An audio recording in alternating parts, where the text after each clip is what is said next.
everyone. Thanks for tuning in to Talk It Out with Pratika Karkwal, a place to hear stories, experiences, and impact in the field of mentoring and mental health. These two are one of the most important causes for today's youth. I'm your host, Pratika Karkwal, a current high schooler who is a passionate advocate for these causes and is here to provide you with a place to hear and learn from the inspiring experiences of our guests. We have here with us today Professor Ellen Langer, Professor of Psychology at Harvard University, who got her degrees from NYU and Yale University. In 1981, she became the first woman ever to be tenured in psychology at Harvard. So go girl empowerment. Professor Langer has done groundbreaking work in the mindfulness field, and she's well known as the Mother of Mindfulness. She has pushed the movement for positive psychology forward and has inspired scientists in mind-body medicine for treatments.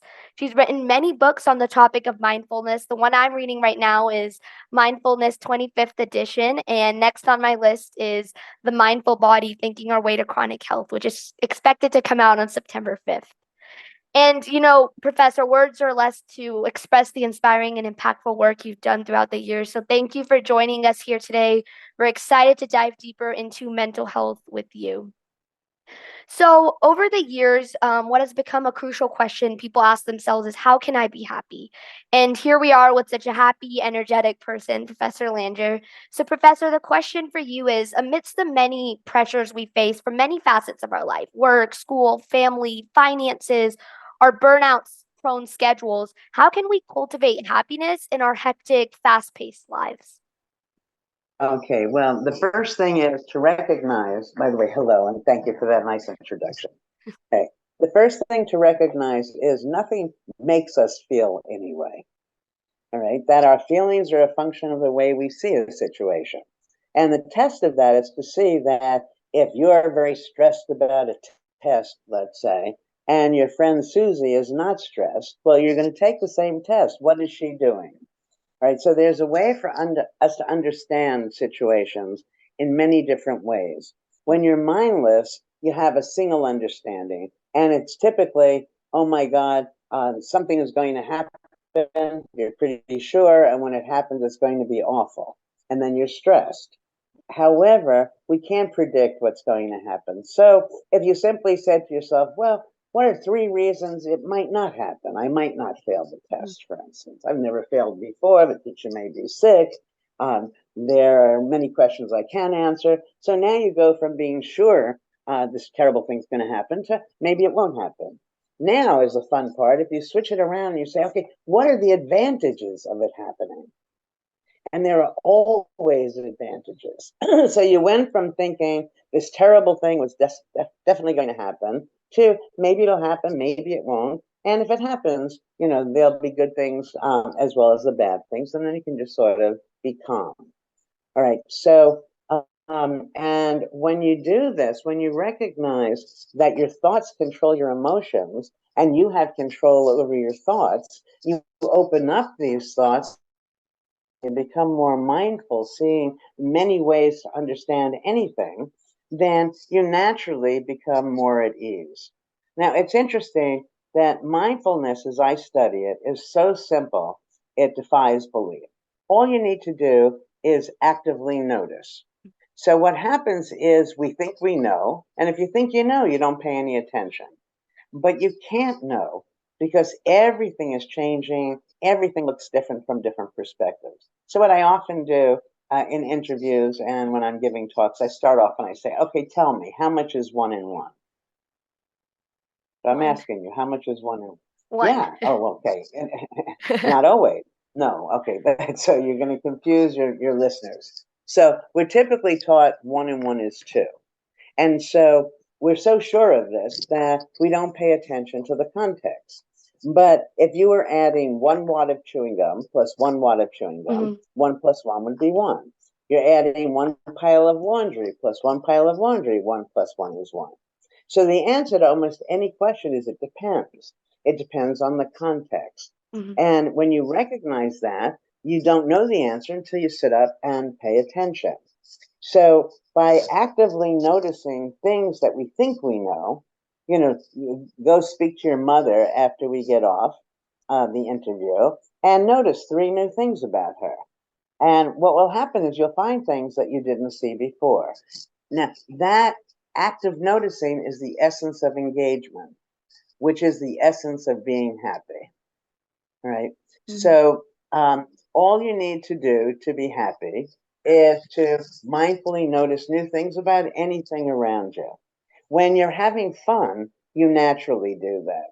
If you like doing crossword puzzles and you finish the crossword puzzle and then you were going to begin it again and you're going to come up with the same answers, it's not fun. Okay, so fun is going from not knowing to knowing without the stress of, oh my gosh, what if I can't do it? All right. So, being mindful is this active noticing. When you active notice new things about the things you thought you knew, you come to see, gee, you didn't know it as well as you thought. And then your attention naturally goes to it. That whole process, that realizing that uncertainty is a friend, not something to be feared, leads us to become engaged. And that engagement is when you meet a new friend, you find Mhm. your first boyfriend or girlfriend, you taste something that's delicious that you never had before. Mhm. Somebody tells you a joke. Jokes are only funny if you don't know the punchline. Okay, so it's going from not knowing to knowing. But the key is, once you think you know, then you can become mindless again. So, that all of our answers are, it depends on the context. Right now, it seems to be this. So I ask you, how are you? You don't mindlessly say, fine, thank you, because your ankle hurts a little bit. But you could say it, just to go on with the Yeah. conversation. But to know that you're choosing how you're responding, you're choosing how you feel. So when you're mindful, you have these choices. When you're mindless, you're more or less like a robot. Yeah. I loved how you said, like, if we just, get out of this robot mindset, because a lot of the times, our perception, how we understand situations, like my friend's not that anxious about the test we have, but I am, right? That's just two different perceptions, but that truly influences your happiness levels. And then what you said about the more you actively notice, the more you engage with new things around you, the more happy you are, right? Because you're not bored Right. and you just want to know something new, right? So that uncertainty and that kind of keeps you engaged is what truly like helps you cultivate happiness, right? Exactly, exactly. Mm, So you mentioned boredom. So on one hand, one end of the mm, continuum, we have stress. On the other end, we have boredom. Both of those are, if one is mindful, you get rid of both. So when you're stressed, all you need to do is see the way the situation is familiar. When you're bored, all you need to do is see the way the situation is novel. All mm, right. So I'm going to give an example. So I've been teaching a particular course for over 40 years. Oh, it's going to start again in September. I can't believe how bored I am about it. The kids will come in like you. They're a little scared. They ask the same sort of questions, mm, and so on. Okay. Or I could say to myself, here's a whole new crop of students that are coming in. They've been through the COVID experience. Nobody else in the past that I've taught has. That's going to affect them. So I really don't know how they're going to take to any of the material I'm giving. And I could work myself up and be stressed. mm. Right. So I can be ho hum, or I can be, oh my goodness. All right. Yeah. So our feelings depend on how we talk to ourselves about Mm, situations. And the way we talk to ourselves about situations depends on whether we're mindful or mindless. Again, when you're mindless, you don't think you have a choice in the mm, matter. So you mentioned also burnout. It's the same thing. That when people think they know the situation and they go through it over and over again. So if you're a healthcare worker, let's say you're dealing with elderly patients, and uh, burnout in that profession tends to be very high. But that's because people see themselves as just giving and giving and giving, and at some point they run out. Well, these people have lived lives that are potentially full of exciting stories. mhm, And if, when you're interacting with Mrs. Smith, you engage her, you see how she's different from Mrs. Jones, who you just spoke to, and you're actually present for the interaction, you're not going to burn out. So when you're mindful, everything changes. Everything is exciting. Everything feels new. Not only are you happier, there's a way when people are mindful, they're more appealing. You light up because as you're actively noticing, the neurons are firing, and our data has shown that it's literally and figuratively enlivening. So you're being mindful, the neurons are firing, it's good for your health, you live longer, people like you more. Then we also find that when you do things mindfully versus mindlessly, it actually leaves its imprint on what you're doing, meaning that the products we produce, the papers we write, Mhm. and so on, when we're mindful, are just considered better by other people. So we enjoy it more, other people like it more. So now we have the simple act of noticing makes you happier, healthier, more popular. We have data that when you're mindful, you're seen as charismatic, and the things you do are better. Given that it's so easy, it's hard to imagine why anyone wouldn't immediately start to become more mindful, try to become more mindful.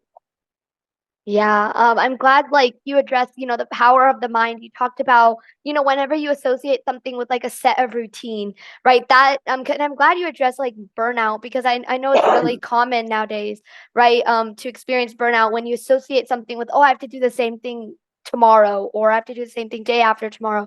But when you associate it with, oh, I'm going to learn something new, or I'm going to meet new people, there's a sense of like excitement. I'm going to do it differently. Yeah. That you're walking home from school, so you could take the same path, notice the same things day after day, or everything in the environment is changing, and there are different people there, so Yeah. you can take the same path but notice new things, or you can take a different path. And when you do that, when you actively engage, you don't experience burnout.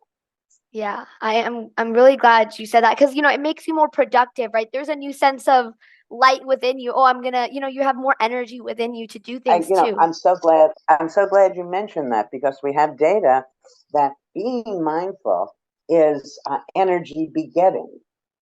So, people Mm. often think that thinking is hard and you can only do so much of it. And that's because people don't understand what we're doing when we're thinking. It's not the thinking that's hard, it's the stress that comes with what if I'm not thinking properly? What if, I don't get the question right? And so on. But thinking, just like being mindful, is what you're doing when you're having fun. Yeah. Yeah, that's so true, especially because if you associate something with a sense of newness, then like as you said, your brain's firing these neurons, you want to know more and that keeps you super engaged. So I think we can definitely try to implement that, for our listeners in our day-to-day lives because being mindful just gives you a new sense of it makes you a new person, right? Like it just you're doing new Exactly, things. and it makes everything around you new, which makes it exciting.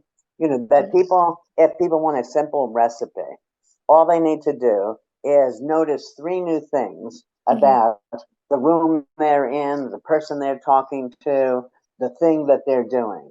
And as you notice again these new things, you say, gee, I didn't know it as well as I thought I did. And then you approach it with an excitement rather than, oh, same old, same old. The way in a higher level of bringing this about is recognizing that everything is uncertain. Since everything is always changing and everything looks different from different perspectives, we can't really know. And if we appreciate that we don't really know anything, that what happens then is that everything becomes interesting and exciting. The story I'm fond of telling, something that basically changed my life. I was at this horse event, and this man asked me, could I watch his horse for him because he wanted to get his horse a hot dog. Well, as you had said, I'm Yale and Harvard all the way through. I know this is ridiculous. Horses are herbivorous, they don't eat meat. So I'm sort of haughty and obnoxious, but just to myself, smiling to him. He goes and he gets the hot dog. He comes back with the hot dog, and the horse ate it. And it was at that moment that I said, oh my goodness, everything I think I know could be wrong. And virtually everything we do know is different in different contexts. So we never really know anything. And when you see that you don't know, then you pay attention and then it becomes fun. Now, not knowing is scary for people, especially young people like Yeah. you, because you think you should know. All right. And so then there's a lot of pretending that goes on. Mhm. Pretend you know, hope you won't be found out. When you accept that nobody really knows, then life becomes much easier. Yeah. Even if some people pretend that they do know. It's not so nice, but you could poke away asking them little questions that would reveal that they don't really know. And so not knowing is good, not bad. Accepting that everything is uncertain leads us to be very powerful. And with that, we become happy and healthy. Couldn't be easier. Yeah, I know. I love what you said about that because, especially, with young people, we have this mindset of, oh, we have to be perfect, we have to know everything, we have to be better than the person next to us. And that's really common. But there's nothing wrong with not knowing. In fact, that like as Well, you it's not, said, no, it's not, no, no, no, it's not that there's nothing wrong with not knowing. We don't know. Okay. And when you said being better, being perfect, that people think they want to be mm, perfect, but they don't. First of all, who's deciding, what is perfect? I mean, you have a painting, and if it's an abstract horse versus a horse, I mean, some people like one, some people like another. It doesn't matter where and what famous museum it may be hanging. But the main thing to realize is that I've just lost track of where I was going, but that's okay. It doesn't, oh yes, about perfection. Um, so I was going to tell you, let's say you play golf and you say, oh boy, I just wish that every time I swung that golf club, I got a hole in one, because that would be perfect. But then there'd be no game. You see, so it's the not knowing that makes things fun. We really don't want perfection. When you were younger, playing tic tac toe with a parent, a relative, or a friend might have been fun. Then at some point you learn the rule, right? yeah, It's not fun anymore. And if winning, being the best is so important, then play it against 5-year-olds and you'll always win. So we have to change our understanding of imperfection. When we're perfect, we end up mindless. Imperfect helps us to stay more mindful. yeah, imperfection and not knowing gives you this new sense of like zest and outlook for life, right? Because you want to learn something and you have this kind of motivation to I want to get better at this or I want to do learn something new, right? Yeah. Exactly. And also, I do want to clarify for our listeners, when Professor was asking what one and one, I thought she was saying one times one. So I do know my math. Oh, okay. I So would you just, didn't know. Okay. No, no, no, yes. no, no. You gave the answer that I was going to surprise people with. Oh, okay. When you ask people how much is one added to one, they're going to say two. But it's not always two. Even a broken clock is correct twice a day. All right. So things depend on context. When you're mindless, you ignore context. You just think it is. Now, the problem is most things in school are taught in this absolute way. And absolute, if it were true no matter what context, then it's fine to come away with the answer.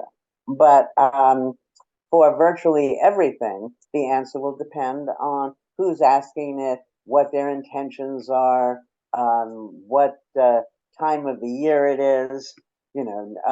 It's lovely to be outside, and then you find out in Arizona now it's 120 degrees, maybe not so nice to be outside, Yeah. and so on. All right. Yeah. But so the point is, when your teachers mistakenly, mindlessly tell you, here are the 3 reasons for, I don't know, the Civil War. Here, whatever they're teaching, if they teach it as absolute, we don't have to take it in that way.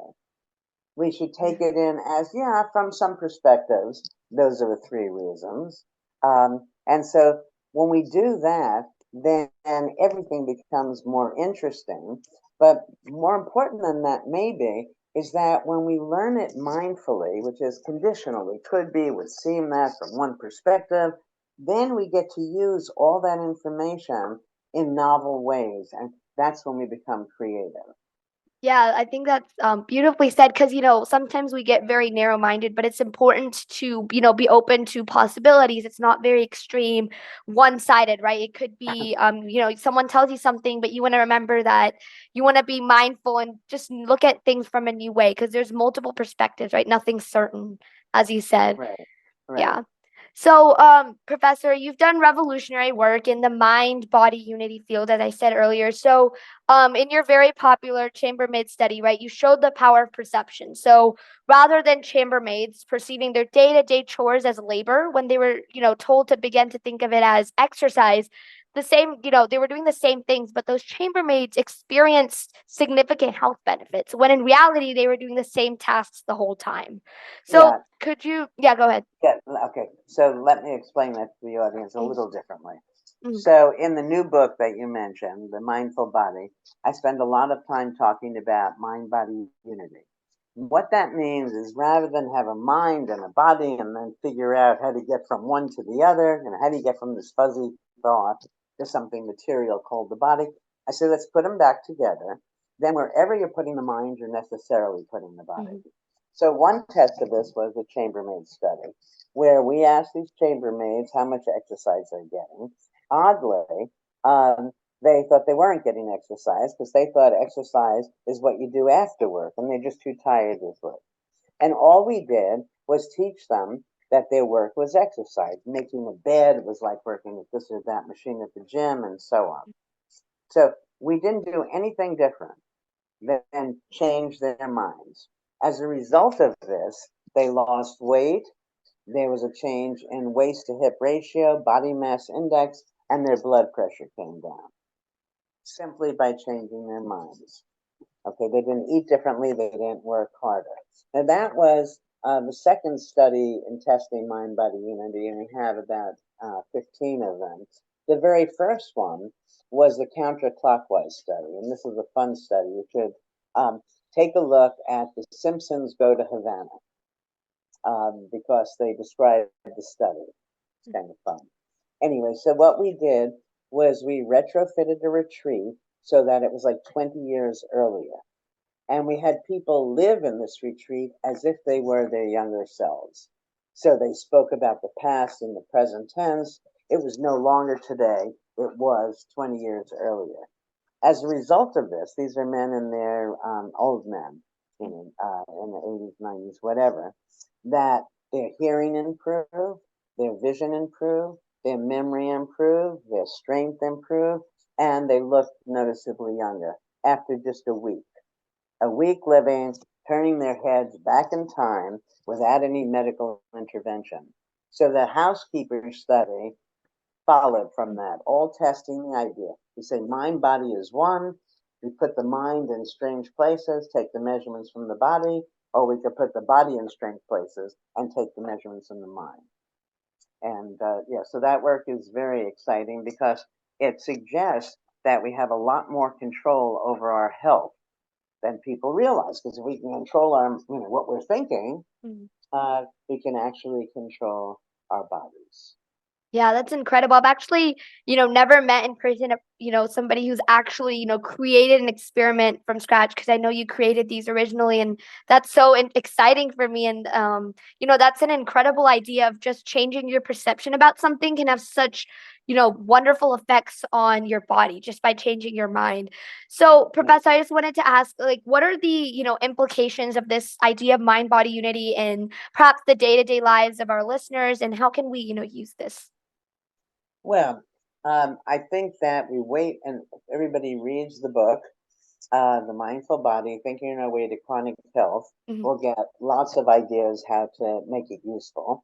But the main idea is essentially to realize that we have, as I said, control mostly, almost complete control over our health and well being. mm, So by thinking healthy, we will be feeling healthy. rather than let stress. See, I think that stress is probably the number one killer. And stress is clearly a mindless psychological concept, right? Yeah. Because events don't cause stress. As I said, what causes stress are the views you take of an event. So you open up that view, and all of a sudden, the life that was scary, the life that felt boring, the life that was overwhelming, um, the life of the oh my goodness, the life of arguments with people, all fades away. Um, and all we need to do is talk to ourselves different. Yeah, that's wonderful. You know, what you said, if you can think healthy, then a lot of the times you do feel better. And so, and what you said also about how it's just your view of stress. You know, if you can just, let's say you're scared when the lights are off, if you just turn the same light on, you're not scared anymore, right? So it's a lot of the times it's just telling your mind something and then, telling it that, hey, it's not a big deal. I think a lot of the times that's what's really important to bring us out of stress or any other negative emotion, right? Yes. Yeah. So, I know, Professor, we talked about mindfulness a little earlier, but I just wanted to, just take a very busy day, for example, one that's filled with distractions, right? On those days, it's kind of difficult to stay aware of our surroundings when there's so much that's, going on, No, 10 no, things. no, no, no. Go ahead. There's always stuff going on. There has always been, as you say, a million things going Mhm. on. You can attend to them. Shall I look here? Shall I? Or you can ignore them. If you ignore them completely, you're going to be bored. If you try to attend to all of them, you're going to be stressed. It's not, the world doesn't insist that we respond one way or the other. That's a choice that we have.